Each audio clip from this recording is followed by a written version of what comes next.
कैसे हैं? आज मैं स्कूल जा रही हूँ। बताएं मैं कैसी लग रही हूँ? कमेंट में जरूर बताएं। आप हमारी वीडियो को लाइक शेयर सब्सक्राइब क्यों नहीं करते? करें कमेंट जरूर करें। अस्सलाम वालेकुम एवरीवन, कैसे हैं आप सब? उम्मीद है कि सब ठीक ठाक होंगे। Welcome back to my channel Manu Bhalu daily vlogs. तो जी आपसे रिक्वेस्ट है, अगर आप मेरे चैनल पे न्यू आए हैं तो मेरे चैनल को सब्सक्राइब कर दें, मेरी वीडियोस को लाइक कर दें, शेयर कर दें। नया नया चैनल है यार, थोड़ी हेल्प कर दें।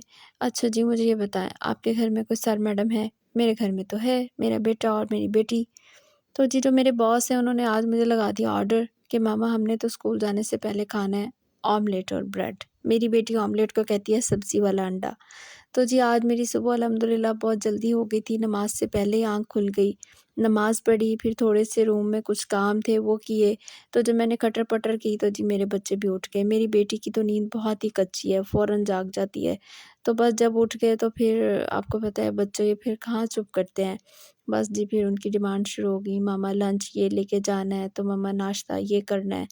तो मैंने सोचा कि चलें ठीक है, जल्दी उठ गए हैं तो अल्लाह पाक ने हिम्मत दी है और अच्छा दिन, एक नया दिन दिखाया है, तो चलें बच्चों की फ़रमाइश पूरी कर दें। तो हालाँकि ऑमलेट मुझे ना स्कूल भेजने से पहले बनाना बहुत मुश्किल लग रहा होता है। तो लेकिन ये कि मैंने फिर सारी वेजिटेबल्स झटपट कट की और जल्दी से मैंने ऑमलेट बना लिया। अपना भी मैंने ब्रेकफ़ास्ट रेडी कर लिया और बच्चों का भी कर लिया।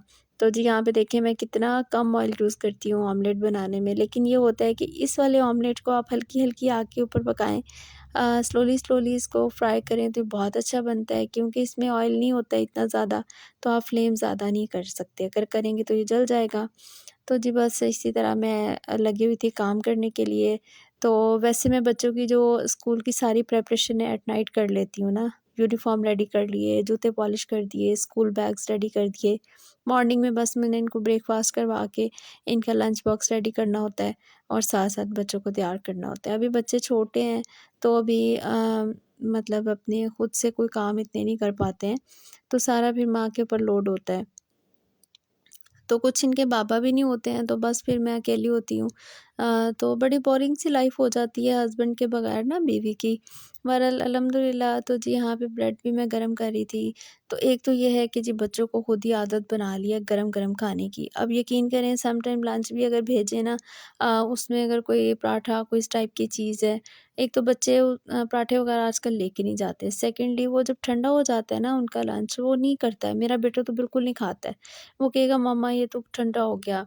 तो ये मुझे बड़ा मसला है ना, फिर मेरी अम्मी मुझे बोलती हैं कि आदतें खुद ही बिगाड़ी हैं, तो अब क्या करें? तो कहती भी बिल्कुल ठीक है। खुद मेरी अम्मी जब तवे के ऊपर रोटी डाला करती थी तो फ़ौरन आवाज़ देती थी, आके भी खा लो। तो जी यहाँ पे देखें कितना माशाल्लाह से अल्हम्दुलिल्लाह कितना अच्छा सा नाश्ता एक रेडी हो गया है। तो ऑमलेट भी बन गए थे और जी ब्रेड भी गर्म हो गई थी, तो नाश्ता हमने कर लिया। और जी बच्चों को मैंने स्कूल के लिए रेडी कर दिया था और साथ ही मैं उनके लिए बना रही थी, उनके लंच बॉक्स के लिए नगेट्स थे, चिकन नगेट्स थे, तो मैं फ्राई कर रही थी। तो यहाँ पे देखें जी ये मुकर्रम का लंच बॉक्स है, इसको मैंने 3 नगेट्स दे दिए और साथ में बिस्किट दे दिए और इसी तरह से मैंने फ़ातिमा का प्रिपेयर कर दिया था। तो टाइम था, तो टाइम हो तो वैसे मैं दूसरी चीज़ भी बनाती हूँ, मैं आहिस्ता-आहिस्ता आपके साथ शेयर करती जाऊँगी स्लोली। तो जी ये देखें यहाँ पे मैंने एक-एक वो केचअप का और चिली गार्लिक मुकर्रम शौक से खाता है। फ़ातिमा केचअप खाती है, तो मैंने कट करके वो भी यहाँ पे प्लेस कर दिया था। तो बस हम माएँ ऐसी होती हैं, हमें होता है कि हम हर तरह से अपने बच्चों के लिए जितना अच्छा कर सकते हैं करें। तो बस ये मैं भी इन्हीं चक्करों में रहती हूँ। हस्बैंड जब नहीं होते हैं तो फिर मेरा बहुत ज़्यादा फ़ोकस अपने बच्चों पे ही हो जाता है और घर पे हो जाता है। कुछ मेरे पास कोई हेल्पर नहीं है, तो बस अल्हम्दुलिल्लाह सारा कुछ मैं खुद ही कर लेती हूँ, शुक्र है अल्लाह पाक का। और जी यहाँ पे बस इनके लंच बॉक्स रेडी हो गए थे और मैं अब जा रही थी कि मैं ना इनको बैग्स में रख दूँ। एक दिन ऐसे हुआ कि मुकर्रम बैग तो ले गया, तो लंच बॉक्स छोड़ गया। तो बस जी उस दिन फिर ये कि इसके बाबा घर पे ही थे, तो वो जाके स्कूल में दे आए, अदरवाइज़ तो फिर कोई जा नहीं सकता है। तो ये देखें जी फ़ातिमा यहाँ पे अपनी मस्तियों में लगी हुई है। तो मैं ऐसे ही शूट कर रही थी, तो इसको बस ना मौका मिल गया, तो हालाँकि मैं कोशिश कर रही होती हूँ कि ये ज़्यादा ना कैमरे के सामने नहीं आए। बच्ची है अभी, लेकिन ये कि बस बच्चों को भी शौक होता है। तो इनकी तरफ तो जैसे मैं कैमरा करूँ तो फ़ौरन हाय-वाय करने लग जाते हैं, तो इनको मैं मना कर रही थी। मैंने कहा आप ना हैंड वेव नहीं किया करें, लेकिन बस बच्चों की अपनी एक आदत है, हम उनको फ़ोर्सली नहीं किसी चीज़ पे मना कर सकते। प्लीज़ इग्नोर मेरे कमरे का खिलारा, क्योंकि आपको पता है मॉर्निंग टाइम तो मोस्टली यही हाल होता है। जो चीज़ जिधर रखी फेंकी, और बस जैसे बच्चे जाते हैं ना, मैं तो पहले आके बेड पे बैठ के एक लंबा सा साँस लेती हूँ कि अल्हम्दुलिल्लाह बच्चे टाइम पे चले गए। उसके बाद जी मेरे दूसरे काम होते हैं। तो जी गैस आ रही थी, तो मैंने कमरा-शमरा सेट किया और मैं अपने लिए बनाने लग गई थी जी यहाँ पे ओट्स का दलिया। तो बस मुझे कभी-कभी स्टमक इश्यू हो जाता है, और वैसे भी मुझे ओट्स बहुत पसंद हैं। मैं मोस्टली दलिया बना के खा लेती हूँ, कभी-कभी मैं इसकी रोटी भी बना लेती हूँ ओट्स के आटे की। इस तरह की ओट्स की बहुत सारी रेसिपीज़ हैं जो मैं फ़ॉलो करती हूँ, और ये कि वो रेसिपीज़ यूज़ करके एक तो हेल्थ बेनिफिट्स बहुत ज़्यादा आपको अचीव होते हैं, सेकेंडली ये कि वेट भी बहुत ज़्यादा आपका ना मेंटेन रहता है। तो अगर आप कहेंगे तो मैं इंशाल्लाह आपके साथ ये सारी टिप्स ज़रूर शेयर करूँगी, बहुत इफ़ेक्टिव हैं, मैंने खुद की हुई हैं। और मैंने अपने मतलब जो प्रेगनेंसीज़ के बाद जो मैंने अपना वेट कम किया था, तो मैंने बहुत सी इस तरह हेल्दी फूड के ज़रिए किया, जिससे ये कि मुझे कोई वीकनेस नहीं हुई, मुझे कोई ऐसा एज़ इट इज़ इश्यू नहीं हुआ हेल्थ का, और मेरा वेट भी काफ़ी रिड्यूस हुआ था। तो ये है कि आप ओट्स को बहुत से तरीक़ों से खा सकते हैं। मुझे तो ख़ैर इसका टेस्ट ही बहुत पसंद है। तो जी खाना-शाना हमने खा लिया, बच्चे ट्यूशन से भी आ गए थे, नाइट हो गई थी, तो एकदम से बच्चों का दिल किया कि मम्मा नूडल्स बनाएँ। तो अब नूडल्स जो हैं, तो मैंने कहा ठीक है बेटा चलें बना लेते हैं। तो मैंने फिर ना एक ही पैकेट डाल दिया था। तो ये इनको पता नहीं क्रेविंग्स हो रही थी, ये इतने यहाँ पे बेचैन हो रहे थे कि बस ना किसी तरीके से नूडल्स ना झटपट शट बन के ना हमारे सामने आ जाएँ।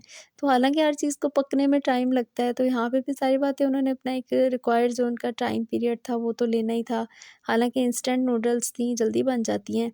तो बहरहाल ये कि यहाँ पे फ़ातिमा को देखें, अपने भाई को तंग कर रही है, और वो इस टाइम ना अच्छे मूड में नहीं था ना उसका मूड ख़राब था। तो देखें उसको खींच रहा है, और बस ना बच्चों की ये चालाकियाँ, ठठेलियाँ, लड़ाइयाँ और ये ना चलती रहती हैं।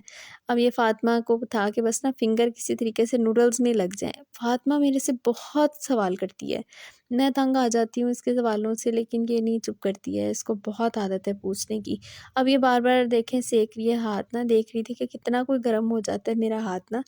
तो मैं भी बस खड़ी थी चुप करके, मैंने कहा इसको करते रहने दें जो ये करती है। अब ये पूछ रही थी ऊपर मम्मा ये झाग किस चीज़ की बन रही है? तो फिर इसको मैंने हिला के दिखाया, मैंने कहा ये नूडल्स में जो हम मसाला ऐड करते हैं बेटा ये उसकी है। बेटी है ना, इसको ऑटोमेटिकली किचन में बहुत इंटरेस्ट है, ये अक्सर ही मेरे पास आती है, और इसको खाने की जो स्मेल है ना, वो स्मेल करना बहुत इसकी आदत है ना, ये खाने की स्मेल से बता देती है मम्मा आज आप ये बना रही हैं? तो मैं कहती हूँ देखें ना। तो जी यहाँ पे नूडल्स मैंने पूरा पैकेट इसी तरह से डाल दिया था, तो बस ना नूडल्स बहुत लंबी-लंबी थी। अब मैं सोच रही थी क्या करूँ? तो अक्सर अक्सर इस तरह हो जाए ना अगर मुझसे, तो मेरी एक ट्रिक है, मैं आपको यहाँ पे दिखाऊँगी मैं क्या करती हूँ। तो उससे ये है कि मैनेज हो जाता है सारा ना। तो ज़ाहिर बात है आपकी किचन में भी होगी सीज़र ना, मैंने भी अपने किचन में सीज़र मस्ट रखती हूँ मैं। ये देखें वो सीज़र मैंने निकाल ली थी, धो लिया था, फ़ातिमा उसको ना चूल्हे के साथ लगा रही थी। तो जी यहाँ पे देखिए फ़ातिमा अपनी लगी हुई है मस्ती में। तो बस यहाँ पे ये था कि नूडल्स बहुत लंबी थी, और मैं सोच रही थी कि बच्चे इसको किस तरह से खाएँगे ना, मुश्किल हो जाएगी उनके लिए। देखिए यहाँ पे मैंने धुली हुई सीज़र थी, और इसको इस तरह से मैंने सारी नूडल्स को कट कर दिया।